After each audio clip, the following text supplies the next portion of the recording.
Here we go. Okay, have no idea how I'm going to start that because I just about started it like I did for my Women in Publishing Summit, which is not what we're recording. So I just like you get. I would love to be at your Women in Publishing Summit. That sounds like the ratio of guys to gals is working in my favor. Yes, how do I get involved in that? Okay, all right. Hello, all of you wonderful indie authors. I am Alexa Bigworth, and today I am really pleased to bring you an interview with Brian Meeks, who is an author and an Amazon ads enthusiast. So throughout this conference, we're bringing you all kinds of ways to self-publish for pleasure and profit. And obviously, one of the best things you can do is sell more books. So to make money. Exactly. So Brian, thank you so much for joining us today to give us your insight and help us figure out how we can actually make some money with our books.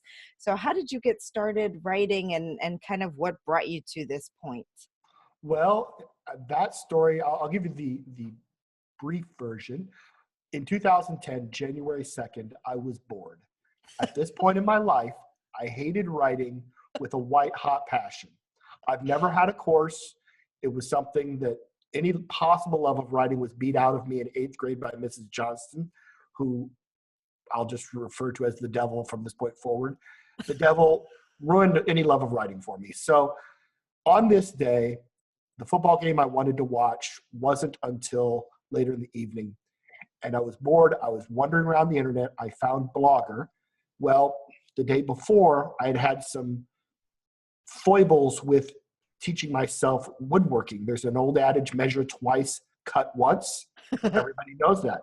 The problem is, what I didn't realize is if you measure twice while watching the bowl game and then cut, you may not get as accurate a result as you wanted. And I had legs of 3 different lengths. So I thought that was funny. And I wrote a post on Blogger because I just happened to have this idea. And again, I wasn't a writer.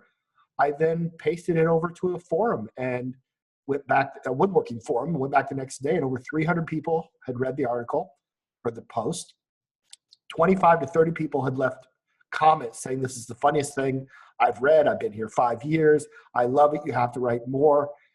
And so that was the start of my blogging. And I blogged every day from January 2nd, 2010 through through March 26th, 2016. Wow. So every day. Every day. I didn't miss a day in that span. And during that time, I wrote 7 novels. I currently have 14, but during that period, I'd written 7 novels as blog posts, meaning anytime on my blog where I was not writing something about woodworking, I would add another chapter to my Henry Wood Detective Agency mystery series. And so I wrote the 4 mysteries. I wrote a thriller, a young adult, and a Harry Potter-esque type. That was the young adult. Yeah, I'm confusing myself. But anyway, I wrote a lot of books, and I just did them as blog posts, and I put them up, warts and all. I didn't edit them. I just put them up, and then I did hire editors and so forth to polish them up before publishing. But that was the genesis about how I got started in this business.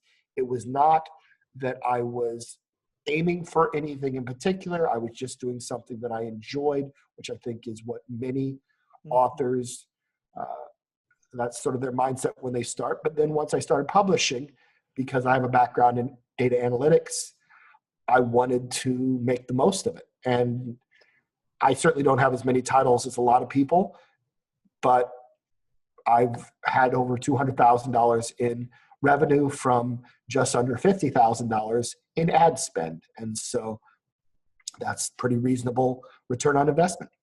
I'd say so. It sounds like you have something that's working that you can teach. Absolutely.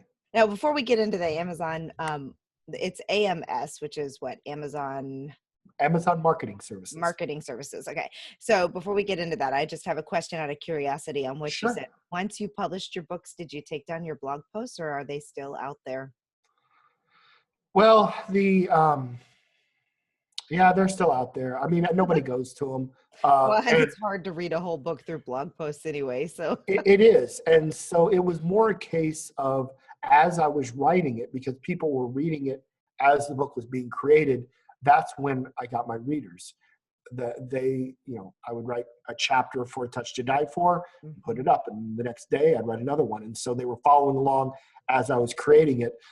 But because it wasn't every day that I added posts, it would be a pretty big challenge to try to read the book in its entirety and through the blog post. You could, but my God, the effort, I think most people would just rather spend $4.99 to buy it. Absolutely. And have it on one consolidated space. Yep. Okay, so tell us about AMS then. What made you decide, I'm going to try this out? I've never used it, in full disclosure. Sure. I've heard positives and negatives. I've always been kind of a Facebook ads person myself, but so educate us all as if we know nothing about it, please. Well, it started out about 3 years ago. Like I said, my background is data analytics. I was a data analyst in the marketing department for Geico. It's an area I have a skill set in. And so at that time I was wide. I decided to because back then you had to be exclusive to use Amazon ads. That's not the case any longer. So I took my Thriller, which I tend to use as my guinea pig on testing. I took it down from being wide, made it exclusive, and ran some ads. Now, I should pause at this moment and describe the way most people get into Amazon ads, because I think it's illustrative of why people fail their first time out. And that's when you go into Amazon ads and you run an ad and it asks for your bid, the suggested range for most people is not profitable. And there's several reasons for that, and I'll get into that a bit more later, but excuse me. I'm recovering from a cold, so there may be an occasional cough. But back 3 years ago, they were suggesting 40 cents a click, 35, 40, 45 cents a click, which is great if you're Amazon getting that much per click. But the problem was I knew that my book at the time was priced $3.99, so I only got $2.75 in revenue. It was a standalone, so there wouldn't be any read-through. So I knew that I had to convert at a certain rate to be profitable, because I did the math. And so if you're getting 10 cents a click, well, then you could have 27 clicks to be profitable. Mm-hmm. But at 40 cents a click, I just knew it wasn't possible. So what I did is I ran my first ad and I bid really low, like 3 cents a click. And that first month, it got very little traction, but it got some. There were some clicks, and the book had sales. And I made something like $20 on a book that typically makes 1 to 2 sales. So it was vastly better. My ROI was 300 to 400%.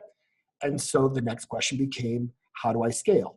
So I started testing. And later on, that's one of the components that holds people back, is they don't really dig into the analytics. But because that's my background, I started testing. I upped the bid a little bit more. And again, 3 years ago, you could get 3, 4, 5 cent clicks, which isn't the case now, but that's what got me into it. And I saw more success. And so I pulled down another book and I tested it. And then I pulled down my mystery series and I ran that. And so it was a gradual process over 3 or 4 months where I simply tested at a bid that I knew would be profitable if I could get the right amount of conversions. Now, at that time, my description, I had not learned anything about copywriting, and my description converted at about 1 in 30, which is what almost everyone's description converts at. And so I needed 30 clicks to get either a sale or a download. Now, I don't believe you can really be profitable unless you've optimized your description. And my description is now converted about 1 in 7 to 1 in 10. Wow. And that's because of proper copywriting. And that was a later part. But at that point in my life, I didn't know anything about copywriting. I hated writing descriptions. And so I was able to make 200 to 300% return on investment with horrible descriptions and just good analytics. And so I did that. And by about, I guess it was, I just kept ramping things up. And at the time, going back to what I was saying about the way everybody else was doing it, if another author got in, they would, because you are required to have a $100 budget for your ad, they would do one ad. They would put in the bid that Amazon suggested, like 40 cents. Their conversions were probably 1 in 32, 30 as well, TOO. And they would blow through that $100 and lose $70, $80. Wow. And they would be out because they don't have the background to do the math, to figure out that, no, you can't bid what they're suggesting. And it's so natural your first time testing something just to do what is suggested, because that's the path of least resistance.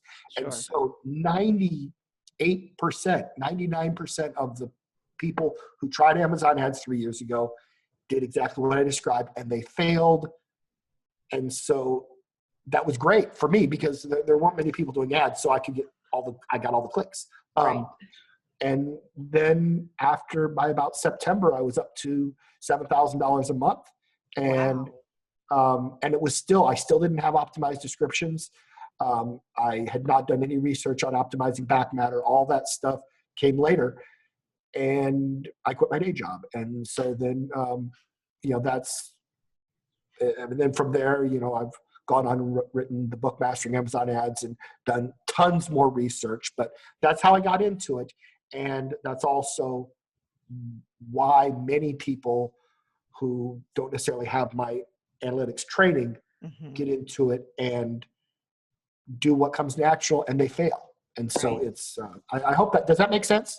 It makes a lot of sense. And you've really said a lot of things worth mentioning with recapping, kind of that. One, it's a big picture thing. While you can start by just going in and messing with the ads, that really, to do really, really well, you have to have the big picture knowledge, the knowledge of the data, the knowledge of how to price, how to know your click-through rate, and then the copywriting and the description and all of those things that are really going to do success. You're absolutely right. And there are so many misconceptions in the book world because, again, most authors, most people do not have 7 years of learning to be a data analyst. I mean, the guy I worked for, absolute genius, and I had the good fortune of learning data analytics in an insurance company. Geico is pretty well known, and the analysis I did at Geico, one analysis project required 200 pages of VB code to do the analysis. So it was incredibly high level stuff. You do not need to do, if that was like master's degree level analysis, the stuff that you need to do for Amazon ads is like first or second grade analysis. And that's what I want to point out to people, is that when I teach about analysis, the things that I'm teaching folks to do are really the absolute beginner level stuff. And that's all you need for the book business, because there are very few variables. There's impressions, there's clicks, there's spend, there's pricing, there's conversions, and then read through. And so compared to doing an analytics study in auto insurance, where there can be hundreds of variables, this is really not as challenging as most people think. And so they maybe don't try to do the analysis because their perception of what is going to be involved is vastly different than the reality. They're imagining, rocket science, but it's like 5th grade math. Right. And so I wanted to be clear on that. Sure. Well, do you think, does it make a difference what genre, whether you're fiction, nonfiction, or across genres? Are there certain ones that do better, or does it really just come down to?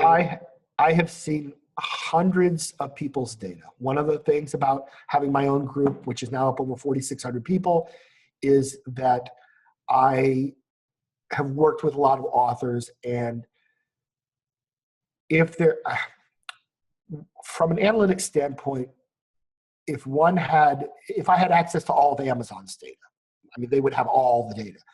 I could analyze every possible genre, and there would be differences, but they are slight. They're absolutely slight. And this is one of the misconceptions people have about their genre, is that they say things like, well, in my genre, well, no, it's that they don't understand necessarily how to do the analytics, and they are making their decisions based on what everyone else is doing.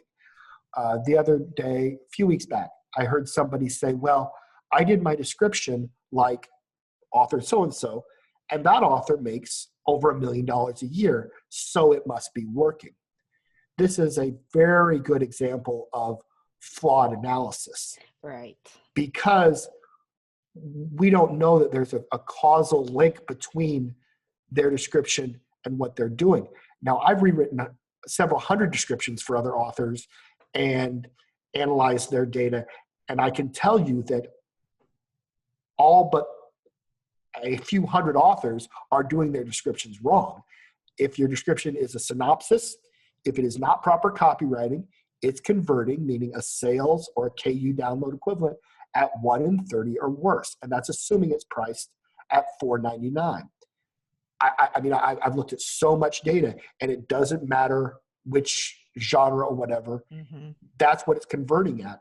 And the realities are, I would ask on that $1 million a year author, how much did they leave on the table? Because my math would say that, yes, they made $1 million, and they left $2 million on the table because they didn't have optimized description and back matter. And so, I mean, I did the math for myself. When I got into doing copywriting, and it was kicking and screaming. There are other authors know this. I would rather write a novel than write a 300-word description. Oh, yeah. It is the most painful thing in the world, or it was. I absolutely love writing descriptions now because I'm sort of addicted to the art of copywriting. Because well, it's a challenge now, so you can see what's working, what's not. Well, and I have some knowledge of the science behind it. And right. when I didn't, though, it was just, what am I doing? And it was so painful. I put off a launch once. I had everything done. I had the ISBN. I had everything put into KDP. The only piece I hadn't done was a description. It took me 6 weeks of waking up every day thinking that was the day before I finally wrote a crappy 200-word description and hit publish. That's how much I hated it. Now, I adore descriptions. And I did the math.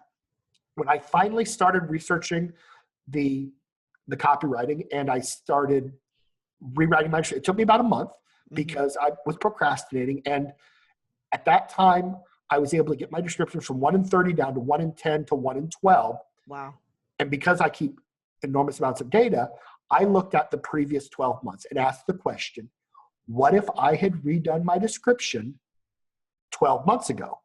Because I knew all my clicks. I knew my new conversion rate. So it was very easy to do the math and find out what I would have made. I left $60,000 on the table. And so I absolutely know that almost every author out there, and it doesn't matter whether they're making $1,000, $10,000 a month, $100,000 a month, or $800,000 a month.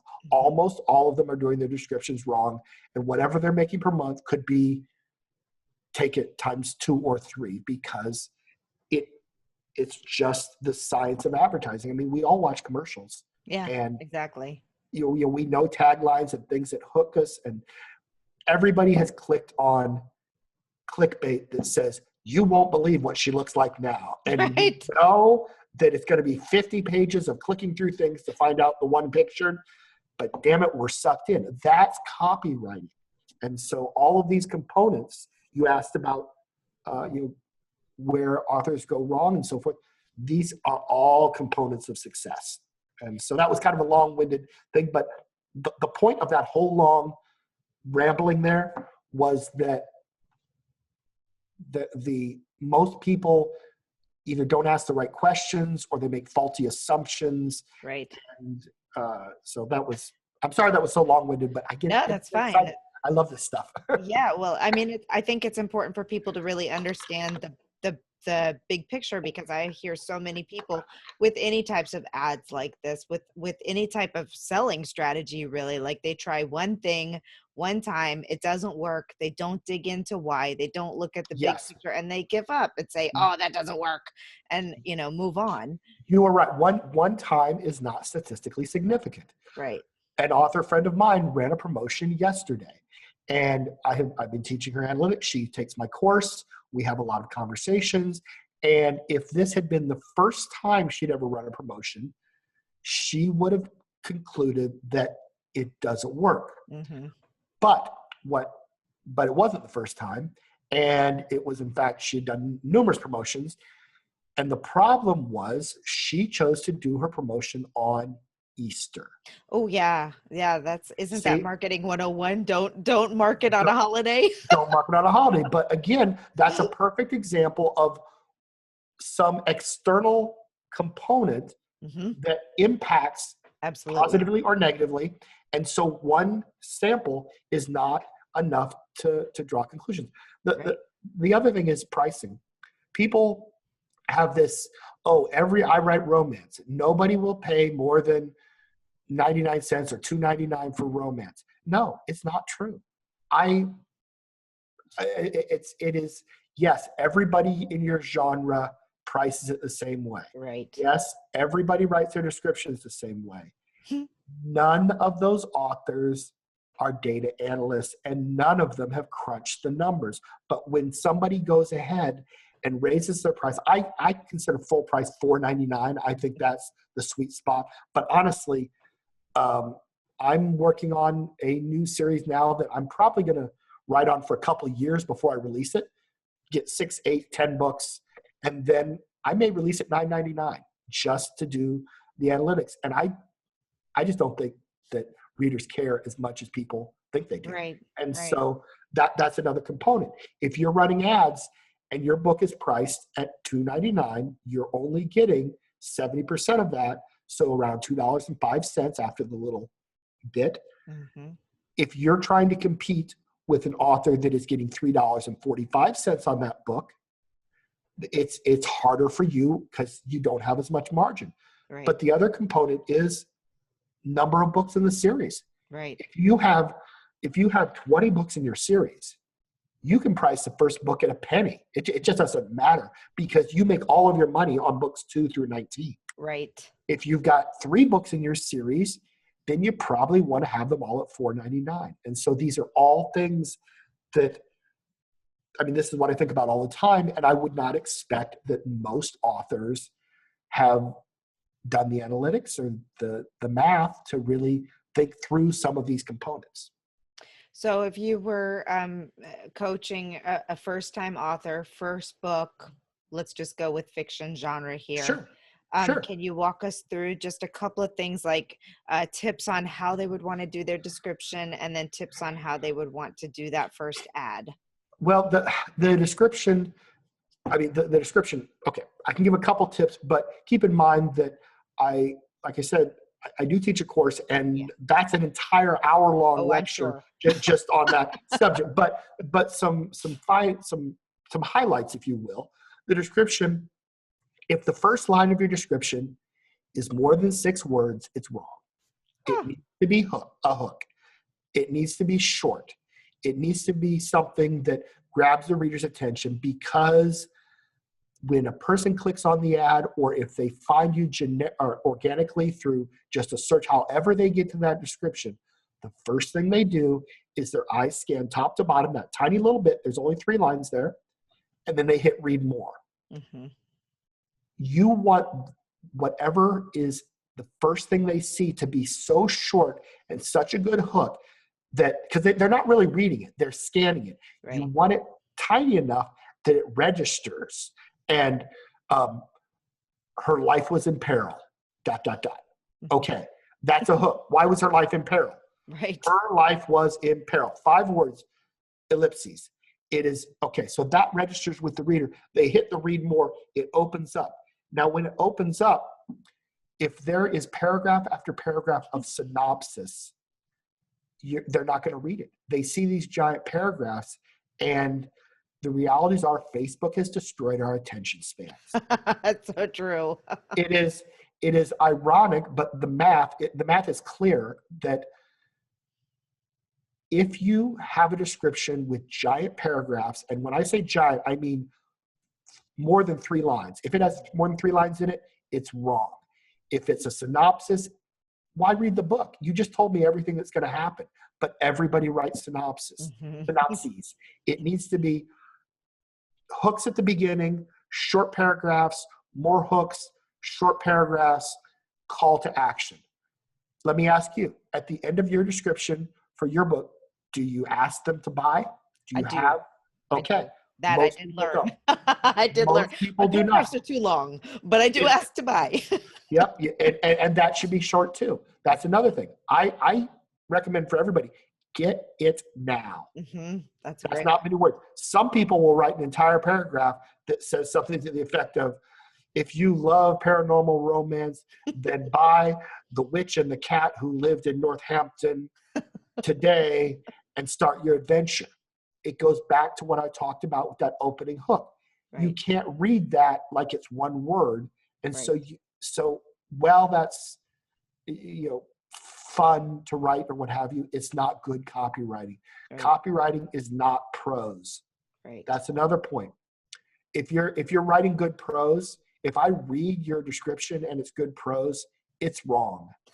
100% wrong. It's not copywriting. They're not the same thing.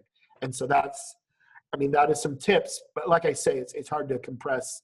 Absolutely. And the funny thing about copywriting, because I actually, before I started publishing books, I was a copywriter, and they're completely different, completely 100% different.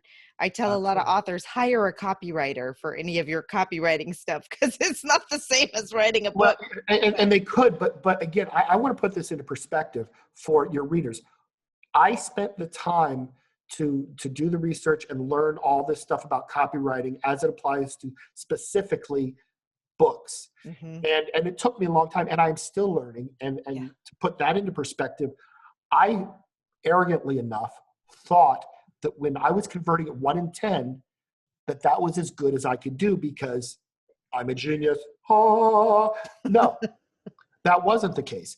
Back about 4 months ago, I decided, because I had been doing so much copywriting the previous year, that I was better at it.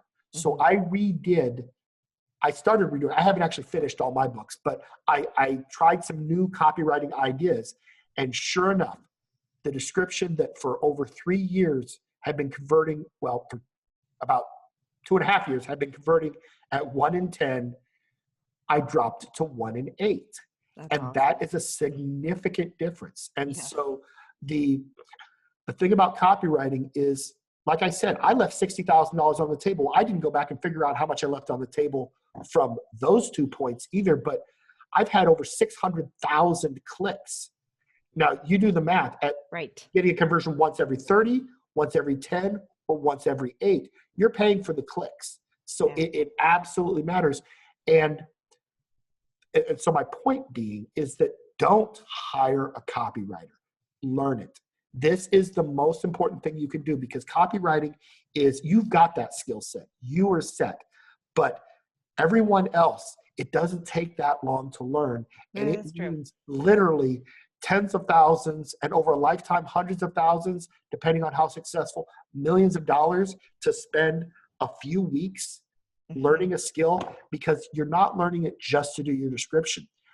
100% of the authors out there do their back matter wrong. Right. They're not using proper copywriting. Nobody thinks about that in the back matter. It's also, what about your email blasts? Are you using proper copywriting for that? If you had that skill, then your emails convert better. You get better openings. People want to read them. What about Facebook? Now, this is, I could talk about copywriting all day, but I use proper copywriting when answering questions on Facebook. I use hooks. I use short paragraphs. And I will write 1,000-word answers to questions in groups like 20 books to 50K. And sometimes I get 60 responses and 40 or 50 likes and loves on a single response that is ridiculously long. And yet other posts that are like a block of 10 lines in one paragraph, which is people don't read, will get 3. And so this is how I test whether I'm getting better at copywriting, is I use it on Facebook and see how many likes there are. So I will get excited and talk for hours about any of these subjects, but I really do think if a person takes the time to learn it, it will make them money. And even just the concepts. Right. You'll be better at having a cliffhanger in chapter 32 that will keep them reading to chapter 33. And all these things will make you better at your craft.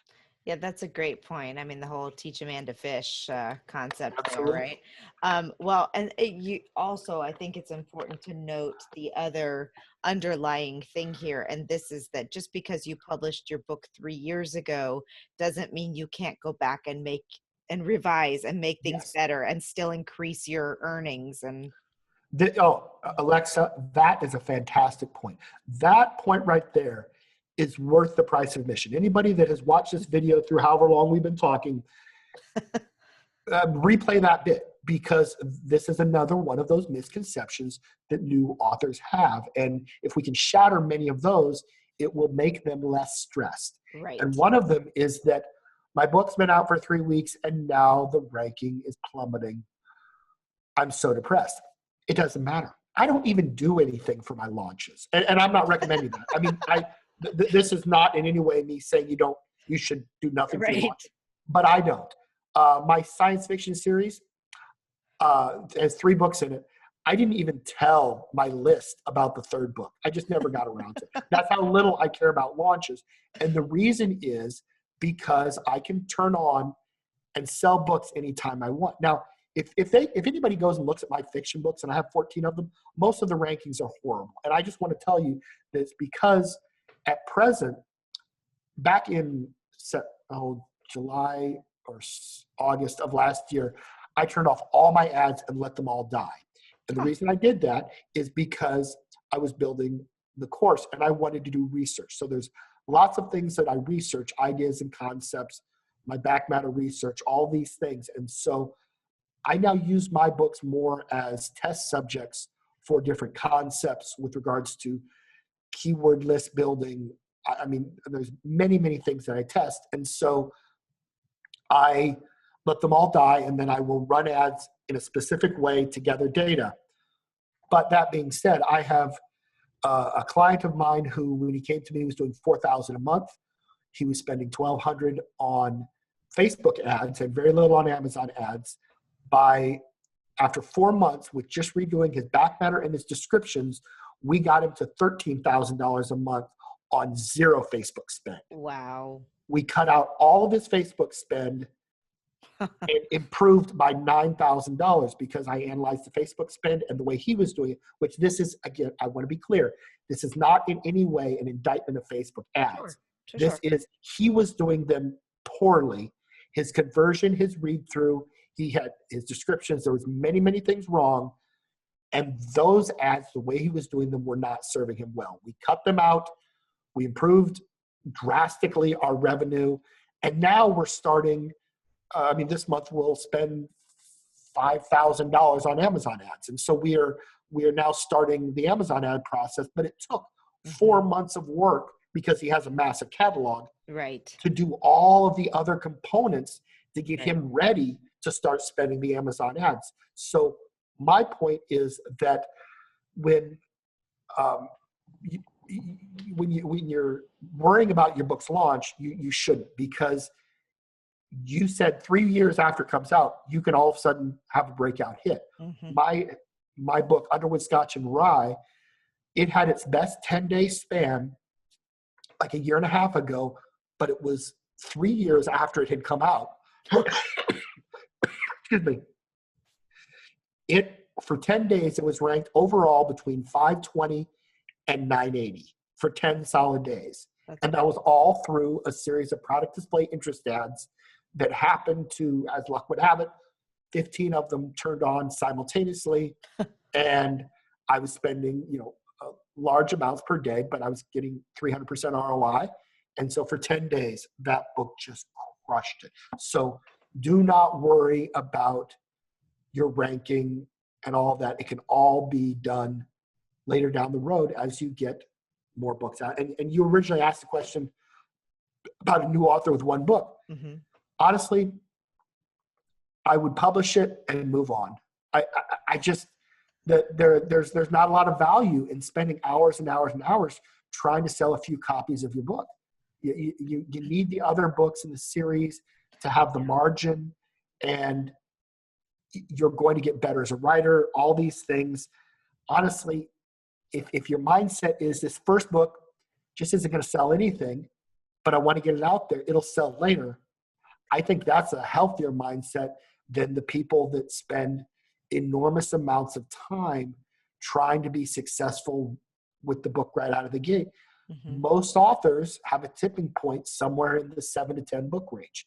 Mm-hmm. Yes, you can find examples of people who come out of the gate and get it, but there's probably some underlying reason that they're not even aware of that caused that to happen. And so if they tell you that, oh yes, I made $20,000 on my first book in the first 2 months, and I didn't do anything but tweet about it.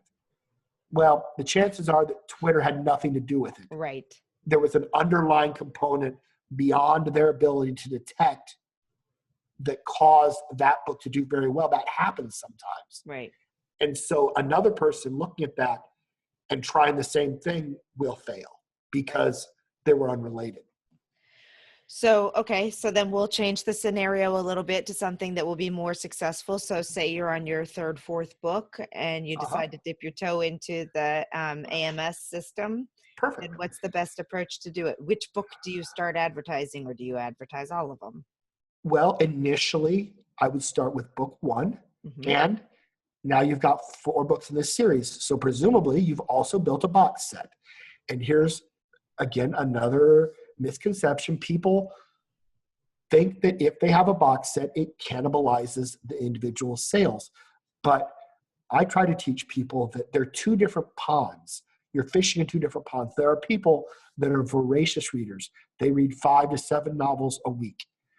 They don't buy individual books as a rule. They're looking for a box set because they want something that can keep them entertained for the next 4 days. Right. That's it.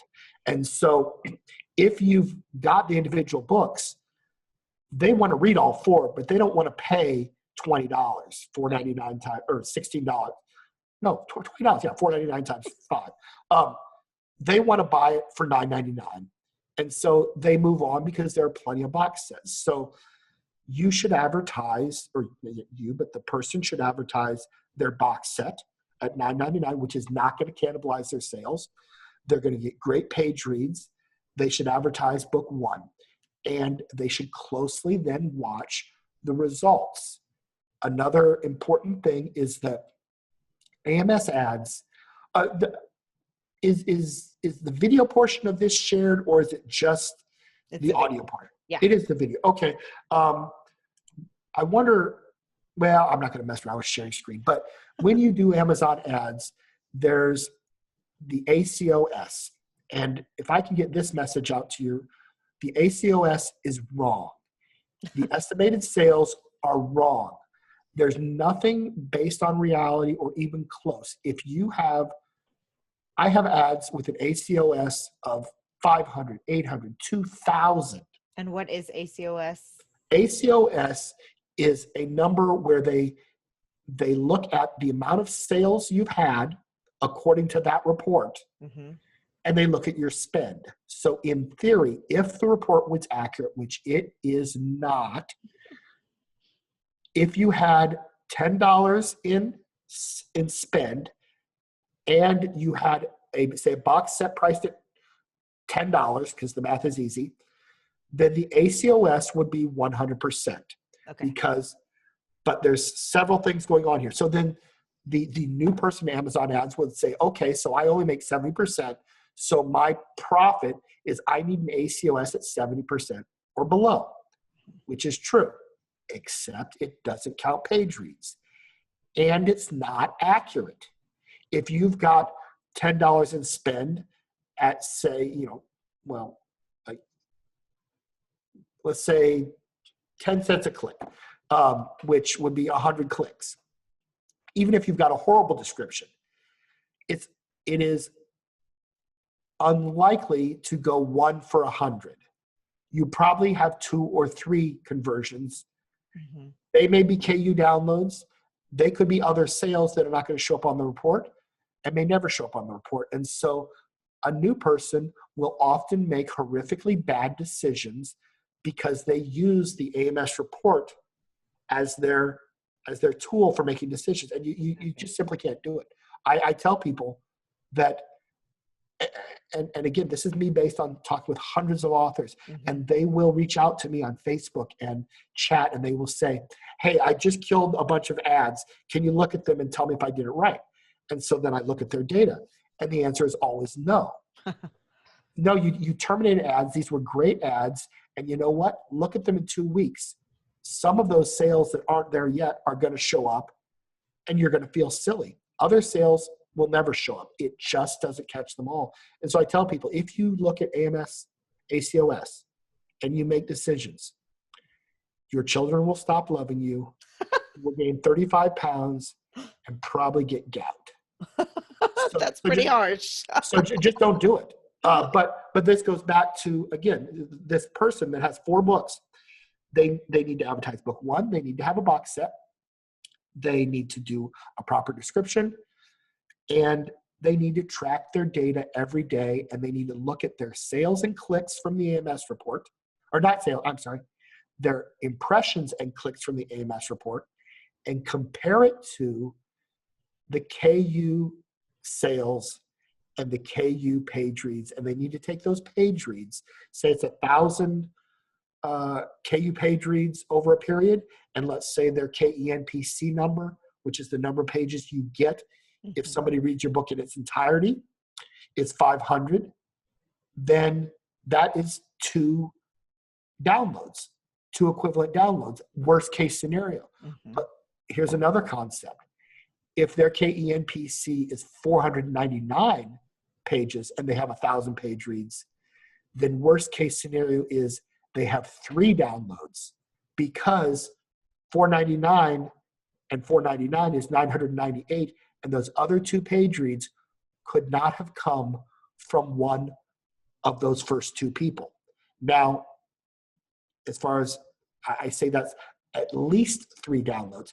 It might be 10 downloads. Right. And the people are they're not through with the book. You don't know, which brings up another important point about analysis, is that page reads are a long tail indicator. You need to look at your data over a 30-day span if your book has, say, a 300K ENPC. If it's a 500K ENPC, a really long book, or it's a box set that has 1,400 or 2,000 pages, you may need to watch data for 60 days to get an accurate conversion rate for your description. And again, this is a massive amount of stuff. I was going to say, that's loving. My head is like, ooh, I was reading in your course and in your book, you break this all down. I do. I absolutely do. And again, it is important for people to understand that any one of these topics, if we were just talking about how do I calculate the conversion rate for my description, it is 5th grade math. It is very easy. And it's, setting it aside, just having a one-on-one conversation, or, listening to, because I have lectures on just these individual things. Right. Listen to that lecture. When you break out just that one piece, it is pretty simple stuff. The problem is people look at the massive quantity of things you need to know, right, and it's overwhelming. But that's the nature of this business. Right. You look at all the things, whether it's, what you need to know for publishing, for getting your editing done, mm-hmm, for your cover art, there's so many things. But again, that's why I try to, whether it's in the Amazon ads book or whatever, or the course, I try to break them down into tiny little pieces. And I tell people that setting your expectations is probably the most important thing you can do. Yeah. Because what I just described for that person with 4 books, I'm imagining that they're doing the things that I'm talking about, and they're doing it over 6 months. They are doing a few ads. They're testing them. They're trying different bids. They're watching their data. They're doing them in small chunks. I'm not suggesting that they start off with 200 ads because, well, I mean, people have done that. They use the copy button and they just make massive quantities of ads. And then I ask them, well, how do you analyze it? And they're like, I don't. I just figured I'd do a bunch of them. And if you don't analyze, then you can't learn the indicators that tell you whether the ads are doing well or not. And that's why you want to do it in tiny bits. So all of this setting expectations, it's going to take 6 months to get this skill set. You're going to have to learn to analyze. You're going to have to learn copywriting. But in 6 months, you're going to know all of these things. And if you're still writing books, it's going to mean tens of thousands or hundreds of thousands of dollars in better results than if you don't take the time to learn it. So most authors, if you talk to them, we love crafting the books. We love telling our stories, and we're not going to stop anytime soon. Mhm. Even if they're old like me, I just turned 51. Happy birthday. Well, thank you.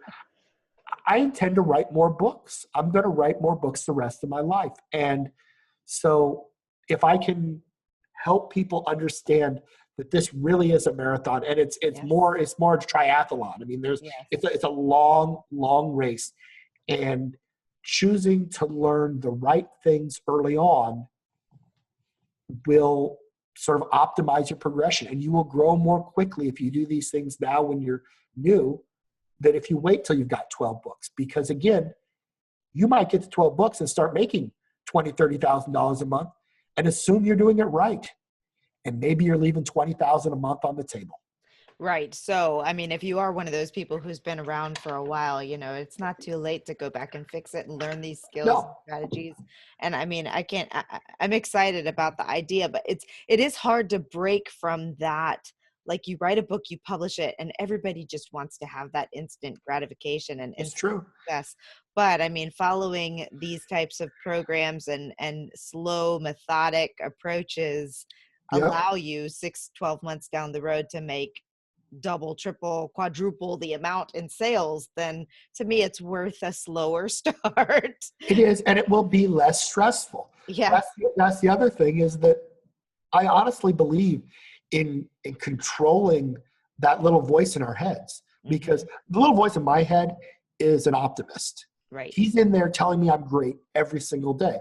I meet far more authors who the little voice in their head is telling them they suck. Right. And there's no upside to that. It doesn't help you get things done. Just like I knew that I wasn't good at description writing. And because that was a fact. I wasn't bashing myself. I knew that I'd never studied copywriting. It was a fact. I didn't know how to do it. Because I didn't know how to do it, I put off doing things and I did it poorly. So that was factual. It was crippling. It would cripple me for 6 weeks. I can't imagine what it would be like to be one of those authors who is constantly saying, oh, my writing's not good enough, or imposter syndrome, because I've never had any of those things. But there's no benefit to it. It doesn't help you out bashing yourself. Why not just say, you know what? People that are not my mom have liked my book. And so I'm a good writer, dang it. Exactly. If the person that, if somebody that didn't give birth to you liked your book, just one person that you don't know, that has no invested interest, and they say, oh, I love that story, 5 stars, I can't wait for that. That's it. That's all you need. And for the rest of your life, you should be telling yourself you're good at this, because it may not be the way you've trained your mind. Maybe you spent your whole life saying, oh, I'm ugly, or I'm stupid, or whatever. It's just not true. You finished a book. That's an accomplishment. You have to understand that, yes, there's 1 million authors, but there's 10 million people with 70% finished books on their computers that will never finish them. You have put yourself in the top 10%, or maybe 5%, I don't know, um, just by hitting publish. That already makes you exceptional. And there are readers out there. If somebody liked your book, that's all. You should tell yourself you're great, and it will free up all that, crippling negative stuff. Is going to go a long ways to helping you accomplish all these tiny little tasks that you need to be successful. Amen. Well, I'm excited about giving it a shot now. I told you at the beginning that I don't use them, but I've been watching the discussion because Sure. and watching people start to have massive, and I've been wondering, like, how on earth are some of these people making, because you see some of the authors that are self-published authors publishing their, I made 10 grand or 30 grand on KDP this month, Absolutely. and you're like, how are they what is happening? And I'm sure that a good, well, obviously keywords, copywriting, all those things that we talked about that are part of it, but a good ad But strategy. most of those authors are doing it in spite of that. Right, I mean, there are very few authors with optimized descriptions. right. Most of them, and a lot of them are underpricing their books. They're selling at $2.99. Hmm. I mean, it is staggering how many authors I see that are leaving huge amounts on the table. Which I asked somebody the other day, have you heard of this author? And this is an author that makes several $1,000,000 a year. And they said no. And I said, exactly. I have 6 friends, author friends, making $100,000 every single month. And if I walk down the street in Las Vegas and listed off their names, I bet I would go through 100 people and not one of them would have heard of any of the 6. That's how big an industry we're in. Yeah. You can make 7 figures a year and no one's heard of you. And that's, I mean, so when you consider the size of the industry, the point is, if you're out there and you're listening to this and you're new and you've just got a couple books, or maybe you haven't finished your first book, and all you want is an extra $500 a month because it would help just the burden of you can get there. It's massive, but you know what? You could get to 2 or 3,000 or maybe 10,000. And again, if you can tell a story, writing the book is honestly the easiest part. And Right. so if you keep these things in mind, then, and you just keep writing more books. I mean, there isn't a shot clock. This isn't, Right. the NCAA finals, which is tonight. The game doesn't end. If you're still writing books, you'll get to success. This is assuming you tell a good story. I mean, if somebody Right. just can't tell a story, there's nothing we can do. But if they're to that point where somebody has said, you're good at this, then you can absolutely get to success. It just takes understanding that you have to learn all these things, whether if you've got a full-time job or you've got kids or what have you. It may take you longer Right. than somebody that has the ability to do it 40 hours a week. But you don't have the right to say, oh, I'm spending 5 hours a week and I'm not doing as well as Joe, who's spending 70 hours a week, and feel bad about yourself by comparing what you're doing to somebody who has a different situation. Mhm. That's unfair. And I get upset when people, compare their situation. But you know what? Bob isn't raising 3 kids, or Right. Bob, doesn't have 2 jobs. If he did, he would be doing what you're doing. And Right. so all of it is mindset. And Yeah. I'm Absolutely. sorry, I just go on. No, it's good information, and I think it's, and to be quite honest, that's a large part of the reason why the Ally Group decided to make this conference based on self-publishing for pleasure and profit, because Orna has said that she's seen so many people just really hard on themselves and really playing the Yes, comparison yes, game and really feeling disappointed in, they see your results or somebody else's results and think, I'm never going to get there. And so a pep talk like that is really good. And to look at it from well, let's get to $500 extra a month and get our yeah. strategy down, and then we can continue to grow and grow. Oh, and honestly, getting to $500 a month will be the hardest thing you do. Getting from 500 to 1,000 is vastly easier. Getting from 1,000 to 3,000 is even easier still, I like it. because I like those. you have more things. I don't know. Is it appropriate for I created a coupon for your listeners if they were interested in my course. Yeah, I don't know if absolutely. that's appropriate to mention at all. Mention it. Oh, okay. Well, the coupon is uh, WPS. Uh-huh. That's it. I just did that because um, honestly, I was searching for something and I was like, well, what can I use? And I saw your email address is Write Publish Sell. Right.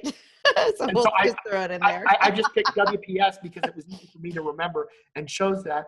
And then as far as like how to, it's Meeks Masterclasses on Teachable, and there's only the one, and the course is, I focus on copywriting for description, back matter, and analysis.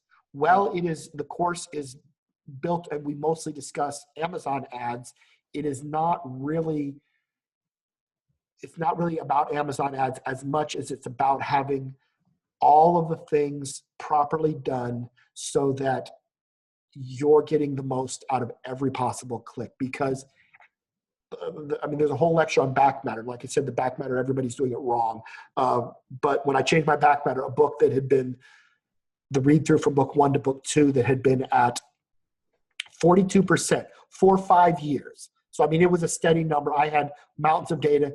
The read through was 42%. I changed my back matter and it's 60% now. Wow.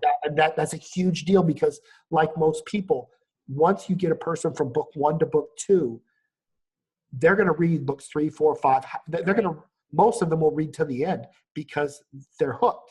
Right. And so getting that first bit of back matter is a huge deal. And so, maybe I can email you a link to the course or whatever. And I don't want to hard sell, but honestly, the people that have been in the course have been enjoying it. It's normally $495. The WPS will save you 30%. There's a monthly payment plan, a 12-month plan, which you can use WPS for either one of those and save 30%. But I long before Orna reached out to me, I'm on the email list for the independent authors. I've been reading your emails for, I don't know how long it's been in existence. How long has it been in existence? A while. I couldn't tell you exactly the years. Because I think I've been getting the emails for at least a couple years. I want to say, let me remember my history here. I should know this. I wrote an email about it not too long ago. I want to say 5 or 6 years. Okay, it's gone through a couple iterations, name changes and things. Sure. But yeah. I've been getting the emails for 2 or 3 years, and you folks are doing good work out there. And thanks. There's some folks, and I'm easiest to reach on Facebook. If there's somebody that I just had a person reach out to me, before I was sick, maybe 3 weeks ago, and he wanted to know if the course was right for him. So we just simply looked at his books, and I said, you know what? Not yet. Your books just aren't, you're not there yet. And I think you have some other things you should be focusing on before you're to that point. So if somebody isn't sure, if they feel like, $350 is a lot of money. Yeah. Just reach out to me and we'll look at your books and you have a book too, right? So, Mastering Amazon Ads. That's actually kind of what I'm known for, is Mastering Amazon Ads, an author's guide. It's done very well, and I don't know what it's got like a couple hundred reviews, 4.7 average or what have you. And I think people who buy that book, I recommend reading it, all the way through. And then before you start doing any of the things in the book, go back and read each chapter, but spend a day on it. So read chapter, the first 3 chapters are the how you set up ads. You don't need to read those. But chapter 4, chapter 5, spend a day or even 2 days thinking about it and reread the book slowly, because the people that have sent me emails and said, okay, I was doing less than 1,000 a month and now I'm at 10,000. And I did what you said. I actually read the book 3 times. and it was those later things where it started to click for me. And I hate math. I'm a math phobe. But the way you broke it down, I forced myself. And that was the key. And so, again, most people, I think, are math phobes. And if they read the book, there is a lot of math. But don't dwell on that. Go back through it a second time. And the math itself is pretty basic. Do your listeners know what the formula is for calculating return on investment? Probably not. I I mean, have no idea. that's a simple thing. And it's simply, you take the bag of money, imagine a pile of money that you made from whatever you were doing, the promotion, whatever it was, imagine that pile of money. And you had to spend money for the promotion. And that's hopefully a smaller pile of money. You subtract one from the other. That's your profit. Everybody knows how to get profit. Once you have the profit number, you take profit and you divide it by that smaller bag of money, the one that you spent. So if you can calculate your profit, which is simple, how much did I get from the promotion? How much I spent? That's profit. Everybody can handle that. ROI is just that result divided by what you spent on that, and that will be your percentage ROI. And so it is a simple formula, but people hear it, return on investment. And the problem is all books say, they don't say a pile of money. They use big technical terms and it scares people. So that's what I try to do in the book, is to break it down in ways that take simple math and teach people that it really is simple. So. Well, totally off subject here, but I'm in a writers group the other day, and actually somebody, before I had even heard your name, somebody published your book, and it was like, I've read a lot of stuff on Amazon ads, and this is the first one that's actually helped me. And oh, yay! So yeah, people are talking about you. People are saying it's good. I honestly, the external validation. I mean, I never write about that in the book, but if a listener is new to being an author and you're worrying about all of these things, like, can I do it properly or whatever, when you start getting fan mail or comments like that, it's such a rush. It is just, the external validation makes it feel so good. And I get that, when I hear people say they love my book, it just makes me feel warm and fuzzy, because that's the thing I found out in doing this book, is that I love teaching. And I mean, I did some writing yesterday. I wrote 1,000 words on a new project, but my fiction writing has dropped off because I found that even more than fiction, talking about this stuff and teaching it is such a rush too. Because one woman who, February 24th is when I started my Mastering Amazon Ads and Authors Guide beta group on Facebook. And she was there that first day. And she reached out to me and she said, I have lots of books. And she did. She had a massive catalog. She said, I'm only making $1,000 a month. I know that I'm doing it wrong. I don't understand Amazon ads. Can you help me? She sent me, and I worked with her because it was new and it was a tiny group at that point. And she did what I told her. I said, listen, you have lots of books, but you get to pick one of your romance series. It was 8 books long. I said, that's all you get to work on. Another point is that people try to do everything. I said, you need to learn how to do this. You're going to pick that one. You're going to work on it. You're going to redo your description. I didn't know anything about backmatter at that point. I hadn't done that research. And you're going to do what I tell you, and you're going to do that for 3 months, and you're not even going to think about another book. And she did that. She followed the instructions. Then after that, I said, okay, now you get to pick another one of your series, because she had 2 8-book series, and she had lots of other books too, both fiction and nonfiction. And I said, now you can work on that one. And that's all you get to do the rest of the year. She reached out to me, and remember, she was on pace to have $12,000 in revenue. On December 30th, with like a day and a half left in the year, she had just crossed $200,000 in revenue on $80,000 in spend. So she spent a lot of money. But she made a lot more. That's $120,000 versus $12,000. And I mean, we had discussions where it was going well for her. She's like, I'm out of money. What do I do? I said, do you have credit cards? Yes. But the interest rate, I was like, what is your ROI? 300%. What's your interest rate?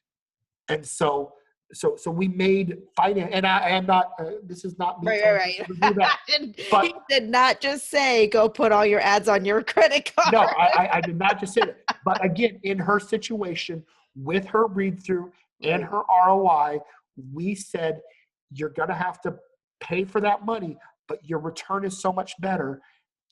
Is it worth it? And for her, in that case, it was absolutely worth it. And it changed her life. And so, I mean, that's this stuff really is important. And now we don't even talk. I mean, we chat occasionally, but it's not about the book business. She's continuing to do all of that on her own. She doesn't need me, Yeah, and she's doing fine. So it is that's great. possible. It just, this business takes a lot of work, but fortunately, it's fun work. Yeah, it is. Well, thank you so much. You have given us a lot of information. I imagine people will be watching this video presentation a Yay. few times to get all of the information out of it. I threw a lot at folks. But thank you so much for your time and for all this incredible information. Well, thank you much. And like I say, if people want to check out the course, remember WPS is your coupon code. You'll save a bit of money. Meeks Masterclasses is where you can find it on teachable.com. All right, awesome. Thank you. Thank you.